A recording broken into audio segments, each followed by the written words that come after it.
Well, please come over.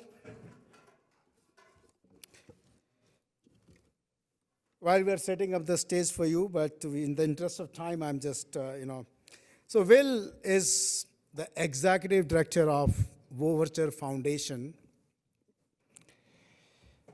He's been in the Army.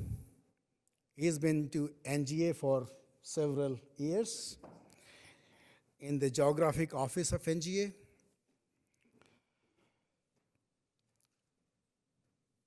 And Overture Maps Foundation, if I may exaggerate a bit, but which there's a reality as well, is there a lot of conversations which actually took place in early days at GeoBiz Summit about the industry collaborations in 2020, 21, and Mark Prolo and some other speakers from AWS and others, they just looked at the kind of industry collaboration, which was very important. So we have a bit of 1% into this formation of facilitating this debate.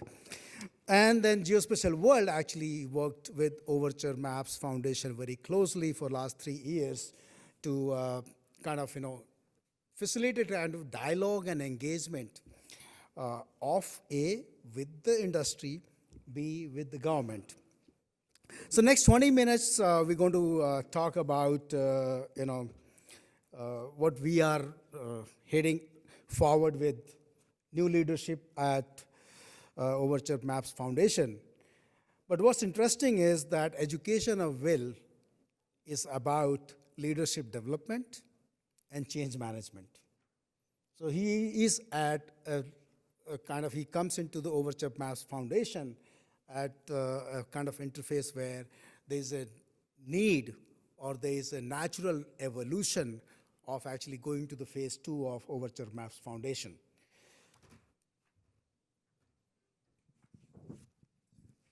So, Will, why Overture Maps attracted you? So I think Overture, for me, it's something that's near and dear to my heart because it's both a private problem and a public problem. In that a lot of the challenges the industry faces are the same exact problems that the government faces as well when it comes to this kind of connection between the data. I love the mission of what Overture is doing with regards to, you have competitors that are now working together within the Overture Foundation to build a collaborative map because it makes more sense. It's more efficient, it's more logical, and then what's better than that is now we can take a global entity reference system like we've developed and lay non-spatial data on top of that. So we're now making the data even more enriched and more contextually valid than previously. So with your background, I just try to give a little bit of information which I had. For the larger audience, which probably is going to work with you, would you like to just spell out a little more about yourself? Sure. So 27 years in this industry, started as in the Army as a collection manager or imagery guy, did airborne reconnaissance stuff. After about 8 years, I went to industry for a couple years, doing largely throughput analysis of data. And then, like you mentioned, I was at NGA for about 20 years. Visited all kinds of fun, exciting places, but the highlight was actually working in the Office of Geography. I had a fairly large group of people. We worked human geography, topography, toponymy, and one of the things that really drove home for me was the challenges that we have with geospatial data from the standpoint of, everybody talks about data differently. But in NGA, we talked about the lighthouse problem, right? An aeronautical person will label it one way, a topographic person will label it another way, a maritime person will label it another way. And none of these different coordinate systems or processes talk to one another. And so that's what really drove home for me that we needed change. One of the things I really spearheaded at NGA was the idea of open source technology and actually developed several open source capabilities that we were able to actually give to the public. And so I'm really proud of that effort.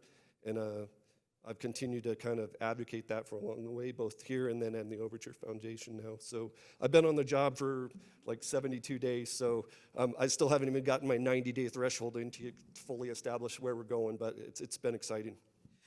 So every one of us make a decision on career change after 27 years is a serious decision. I'm sure you did a lot of analytics or analysis that hey, this is the plus point, this is the negative point of making this career move.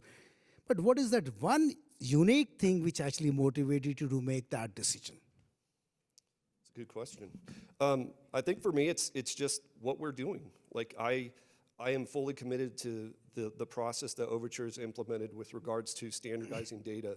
And I think it resonates with just being in this audience today and listening to everybody, the fragmentation of data, the data silos that are there. Everybody acknowledges that that's a problem. We've actually developed a way to get through that. And I think it's really revolutionary what we're doing. And the best part about it is all of our data is open. It's all available. Anybody in this room can download it.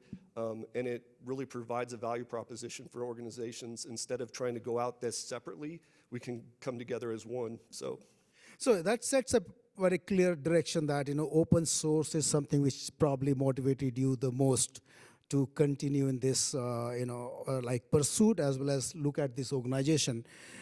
Well, we already have certain open source mapping platforms like OpenStreetMap and stuff like that. Secondly, the Overture Maps Foundation originally has been kind of sponsored and crafted by many companies which probably did not believe as much into open source.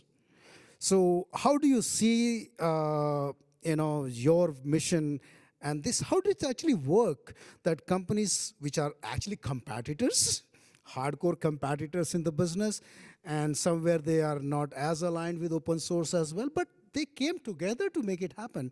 What's that uniqueness? yeah, it's a good question, and it's really interesting to watch. I think the reality is all of these companies were using open source in some form or fashion, right? And a lot of them were using things like OpenStreetMap, and we love OpenStreetMap, but the stuff we're doing with OpenStreetMap data and other data sources is actually cleaning that data, doing value QA/QC of that data and making it better, while also enabling companies to put proprietary data or their commodity data on top of it without risking that ODBL license, right? And that's a big thing for most companies, that they're worried about using OpenStreetMap for validity's sake or for having to give up their licenses. And we found a unique way to get through that through our GeoBiz IDs, which now allow you to layer stuff as opposed to like generating that building or that road 10,000 times. We're generating it once with 43 companies. You talked about layers and reference layers. That's something very unique, again, in the Overture Maps Foundation.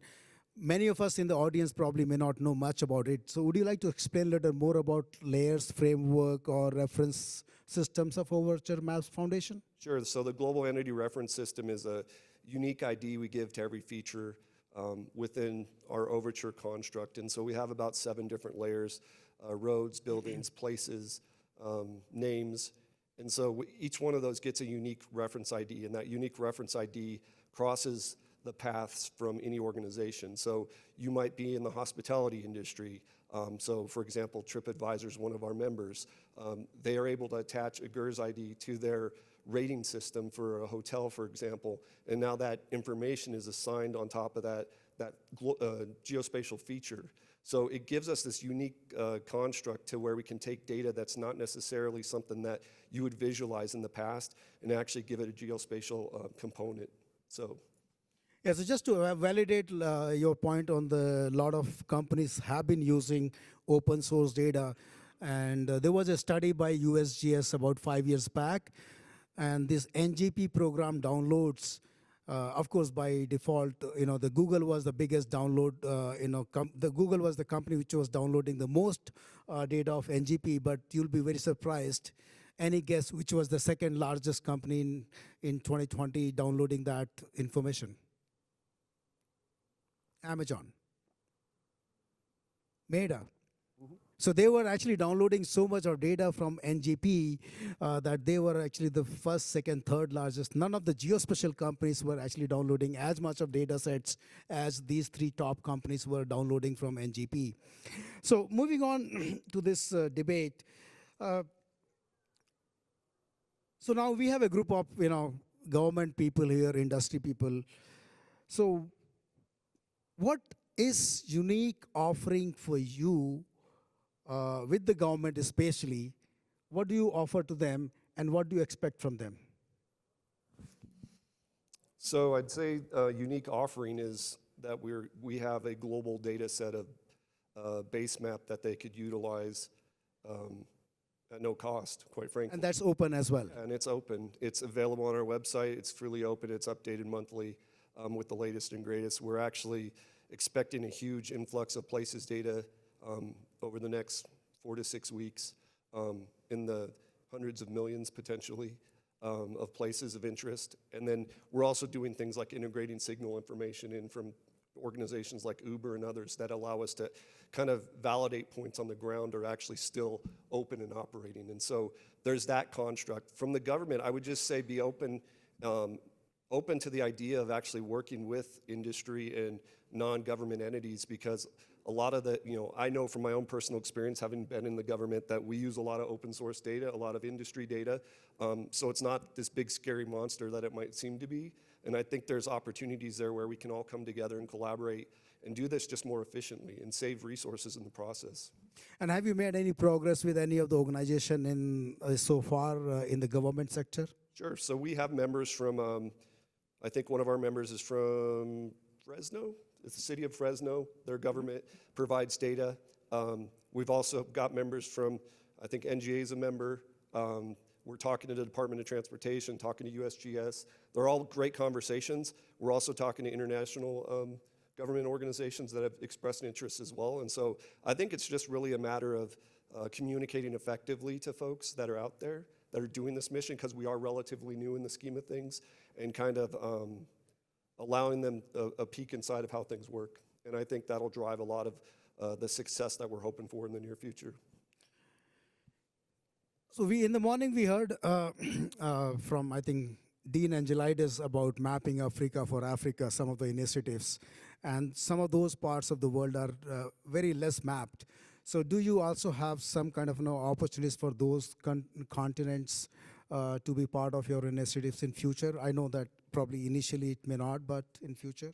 Oh, absolutely. I think we're open to working with anybody that wants to work with us. I think, one of the things when I came on board at Overture, we talked about more partnerships, working mapathons, hackathons with universities, right?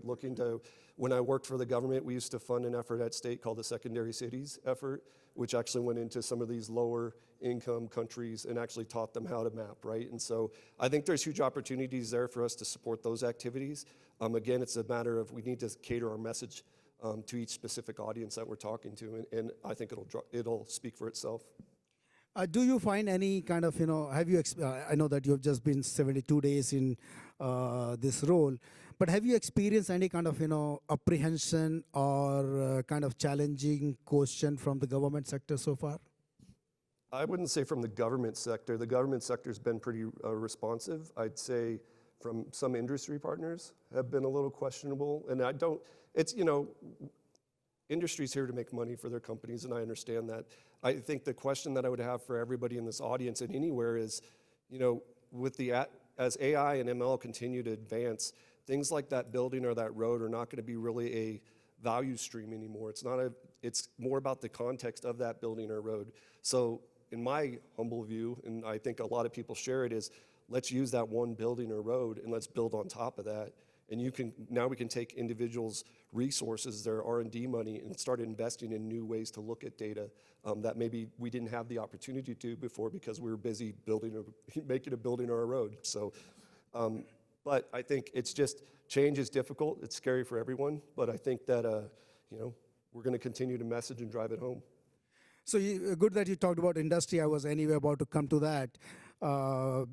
So first of all, again, I will go back to this question that how this group of 30, 40 companies are actually, you are able to navigate through them for a cause which could be a potentially threat to their business as well. Because open data market availability could be probably a kind of challenge for several geospatial data companies. Well, again, I think it boils down to, there's our base map, which is open and available, but that doesn't mean companies aren't going to have the ability to still sell their data. What we're providing companies is the ability to take their proprietary data and lay it over a solid base map that's already there, right? So they're not duplicating efforts, they're saving resources while still retaining their ability to actually sell that product, right? And that to me makes far more sense from a business standpoint than to try and go at it alone or have everybody replicating it. And so, yeah, I think. So basically creating a kind of foundation data models. Correct. And I think, there was a lot of talk on digital twins. I've had my own experiences with digital twins, and I think, some of the conversations that related to those, you have to have a way for this data to be connected and talk to it and understand that point on the ground, and we're all resonated to that point on the ground and understand what that place is called in a singular fashion. Otherwise, digital twins are going to be super hard to get through and actually make successful. So I think we're approaching a year where Places is our big push for this year, and we're looking to expand that significantly along with GERS adoption. But we are also working to integrate some AI companies into what we're doing because we acknowledge solid training data is key for any AI corporation. And so I think it's going to be a stellar year for us, and we're just going to continue to grow. So one of the key, I think, drivers also, or objectives also, is to develop a very high cutting-edge technology architecture for Overture Maps Foundation. Yeah, sure. So we've already done some of that, and we've implemented some automation into a lot of our QA/QC processes. Yep. And obviously, when you're working with two of the largest cloud organizations, it makes it relatively easy to get the capacity you need to actually implement a lot of these things. Not to mention, it's pretty unique to see. We may have an engineer from Meta running a working group with folks from Microsoft and Amazon that are all working together to actually solve a hard problem. And this year is going to be interesting too because we've actually taken this year and we're implementing more structure.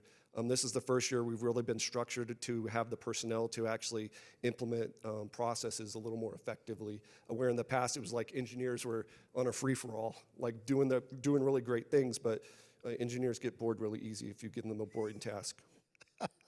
That's nice.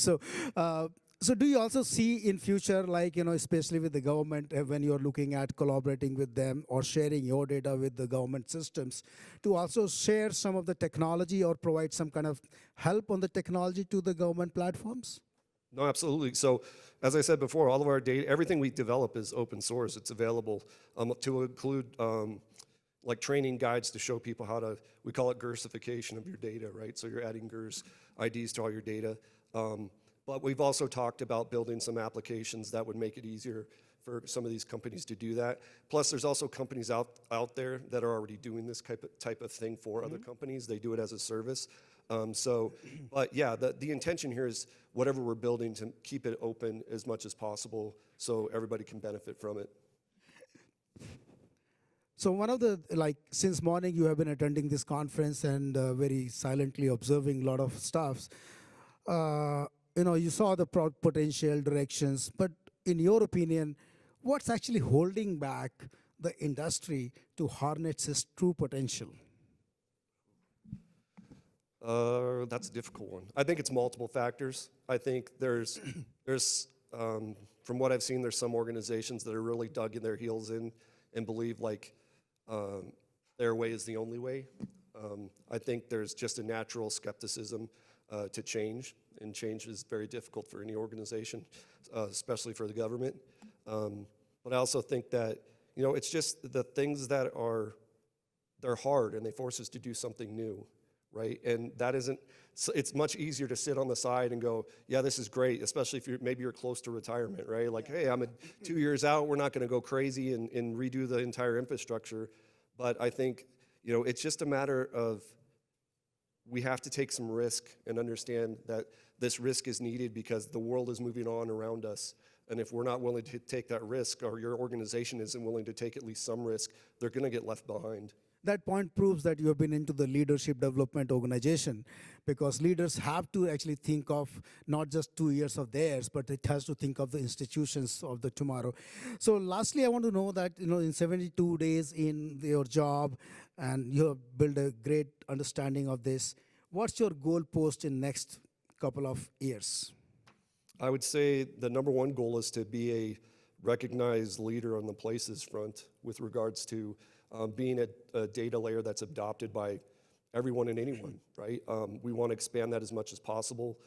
I'd like to really get some additional AI companies on our steering group to help drive some of that change, and then really broaden our footprint into Asia, and then potentially working with some other big corporations within our organization or within the United States industry to grow it within that threshold. Bring in an Apple, bring in some of these other companies that are doing really good stuff.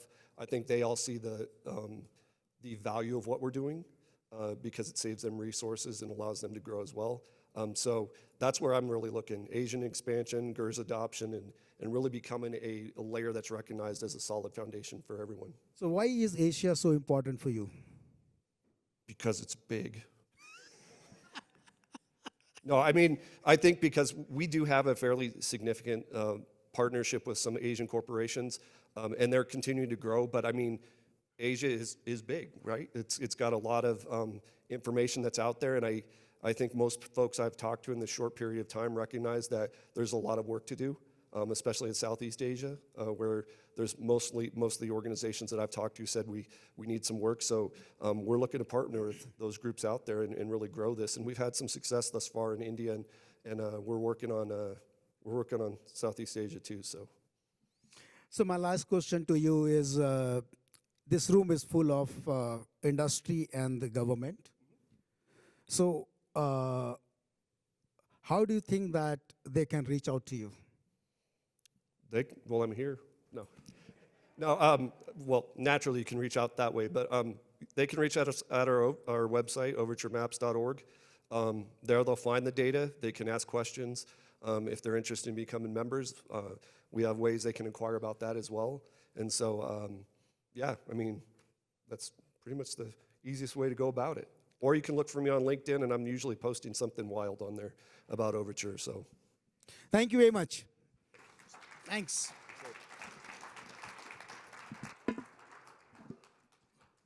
With this, we come to the end of the day, and we have